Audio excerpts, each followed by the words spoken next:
មនុស្សមិនសូវមានមិត្តច្រើនដូចខ្ញុំភាគច្រើនទៅណាមកណាតែឯងមិនថាទៅផ្សារទៅផឹកកាហ្វេទៅធ្វើការសូម្បីតែទៅដើរលេងភាគច្រើនទៅតែឯងសម្រាប់គេយល់ថាដើរតែឯងអញ្ចឹងមើលទៅកណ្ដោយកណ្ដែងណាស់ខ្លួនមួយម៉ងបើគេវិញច្បាស់ជាធ្វើមិនកើតទេតែសម្រាប់ខ្ញុំធម្មតាអត់មានអីចម្លែកផង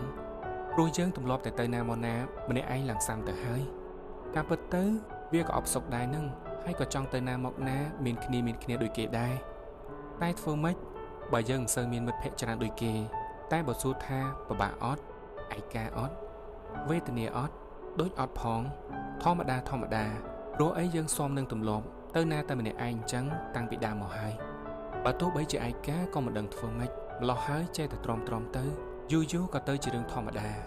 អារម្មណ៍ទាំងប៉ុន្មានដែលខ្ញុំរៀបរាប់នេះខ្ញុំមិនបានទាមទារឲ្យគ្រប់គ្នាមកអាណិតឬក៏យកទៅវិភាគថាអញ្ចេះថាអញ្ចោះនោះទេព្រោះខ្ញុំដឹងថាអ្នកផ្សេងដែលគេមិនស្ថិតក្នុងជីវិតបែបហ្នឹងគេពិតជាមិនយល់ទេព្រោះគេជាមនុស្សដែលមានមិត្តច្រើនទៅណាមកណាតែងតែមានគ្នាអញ្ចឹងគេមិននឹងយល់អារម្មណ៍មនុស្សដែលមិនសូវមានមិត្តហើយទម្លាប់ទៅណាតែឯងដូចជាយើង